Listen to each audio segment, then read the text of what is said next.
imágenes, mesas de diálogo que se siguen dando en nuestro país de distintos sectores de la vida política. Veíamos imágenes de una reunión de Avanzada Progresista con una de nuestras invitadas de esta tarde, Indira Urbanieja, ella es analista político, CEO de Reunificados, y le damos la bienvenida a Argumentos. Bienvenida, Indira. Gracias, Rosa. Un placer estar contigo, de verdad. Gracias a ti por aceptar nuestra invitación. Hablábamos antes con el diputado Luis Eduardo Martínez en referencia a todos los procesos de diálogo que se han venido dando en nuestro país. Muchas veces la gente desde casa escucha mesa de diálogo nacional, mesas de distintos partidos políticos, pero ya la gente quiere escuchar soluciones, porque mientras todo esto ocurre, siguen los problemas en la calle de la luz, no hay agua, el salario no me alcanza. Entonces, en medio de estos mecanismos, ¿qué respuestas has visto tú que se han podido ir dando de forma contundente, que se ha podido ir materializando para la población? Mira, el proceso de diálogo es un proceso lento, además. Recordemos que aquí teníamos años sin entendernos, sin escucharnos, sin hablarnos. Entonces, lo difícil de esto y el principal reto, como bien lo acabas de señalar, es cómo hacemos para que en paralelo a estas conversaciones que hay que sostener, a estos encuentros que hay que hacer, le vamos materializando soluciones a la gente. Tú lo acabas de decir, los jubilados, los pensionados, el abuelito que la pensión no le alcanza para la pastilla. Esa gente no puede esperar que nosotros terminemos de dialogar.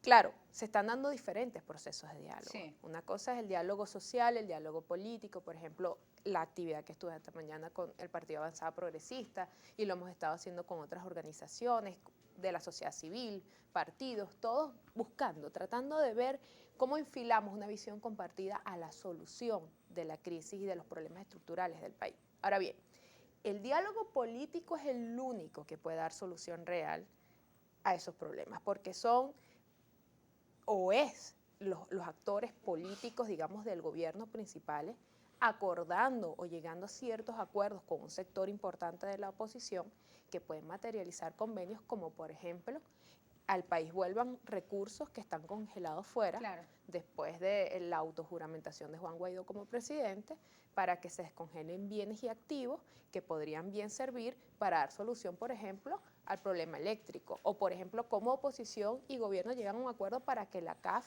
permita el financiamiento de ese proyecto para arreglar el sistema o darle solución al pero no sistema. está claro si esos diálogos de México, si ese mecanismo se va a reactivar, ¿no? Con este sector de la oposición, la plataforma unitaria. Bueno, hay señales, y Gerardo Bley, y hay diferentes actores, y bueno, nosotros desde nuestra organización también hemos venido haciendo un activismo bien importante, tanto a lo interno como a lo externo, de que este mecanismo se reactive.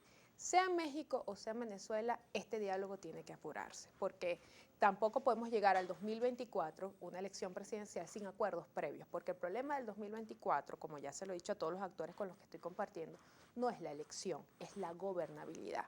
El problema no es quién gane, y se lo digo a la oposición, el problema no es ganar la elección del 2024. El problema es qué sucede el día siguiente a esa elección, Claro, en un escenario donde gana alguien de oposición y se le presenta al ministro de la Defensa y le dice, Chávez vive, la patria sigue. ¿Cómo en un tú país con gobiernas? años de Sí, polarización, ¿cómo totalmente. gobernar, ¿no? Mantener la gobernabilidad, conseguir acuerdos para nuestra Totalmente. población. Y eso tiene que ser parte de un acuerdo del diálogo político. Claro. ¿Cómo vamos a llevar esa gobernabilidad y también cómo vamos a coexistir?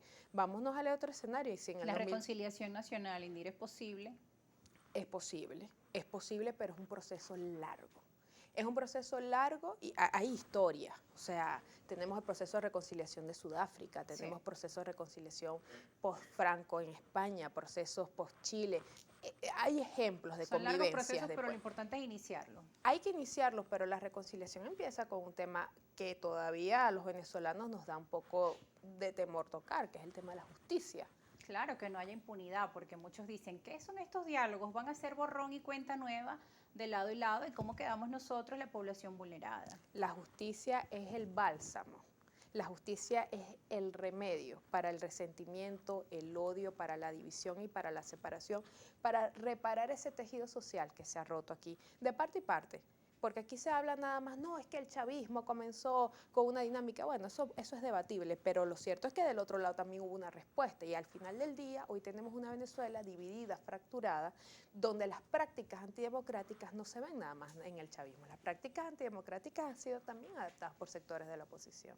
Ahora fíjese, en el panorama internacional, pues también se ha venido mencionando Venezuela nuevamente, cada vez con mayor fuerza en medio del escenario que se vive producto de la guerra en Ucrania. Venezuela vuelve a, digamos, estar en el eje o estar en la mirada de distintos países debido a que, bueno, somos un país petrolero.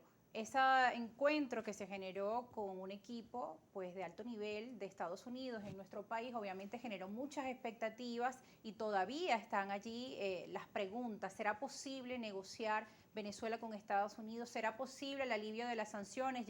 Fueron enviadas también cartas a Biden en este sentido por parte de economistas en nuestro país. ¿Será esto posible? ¿Cómo va ese proceso? Ya que también su organización ha venido trabajando en esto. Es posible y es necesario. El problema sigue siendo el costo político. ¿Por qué?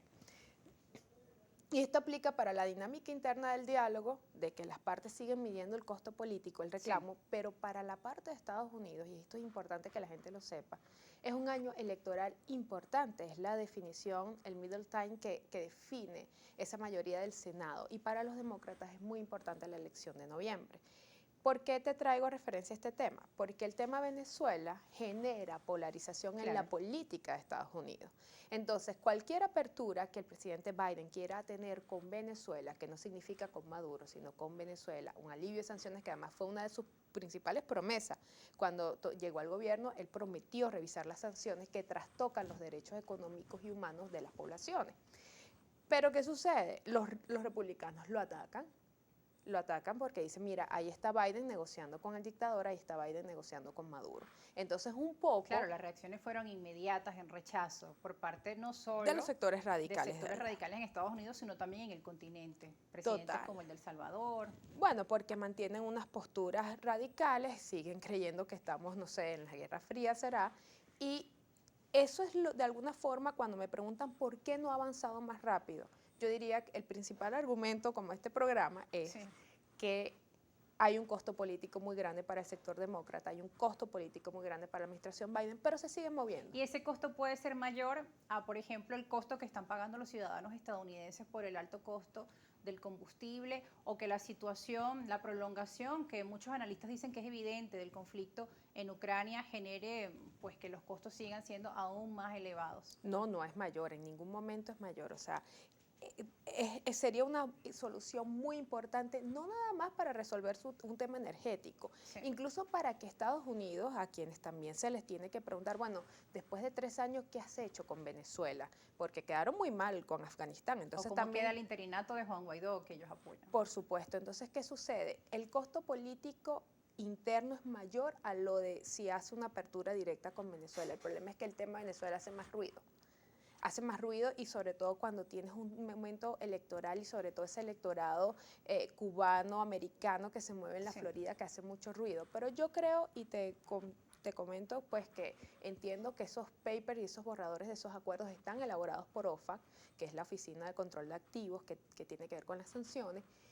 Creo que lo que falta más bien es una aprobación a nivel de Departamento de Estado y que se terminen de alinear los astros, pero hay que seguir insistiendo. Yo creo que va a ser posible. Bien, vamos a irnos a una pausa, pero al regreso vamos a estar hablando del escenario internacional y Venezuela, porque los diálogos no son solo dentro de nuestro país, sino que también hay importantes movimientos en el panorama geopolítico. Etiqueta Argumentos Diálogos. Recuerden que estamos en vivo a partir de este lunes. Pueden escribirnos a nuestras cuentas en las redes sociales, @rosa_periodista, @argumentosgb en Instagram y @argumentos_gb en Twitter. Ya volvemos.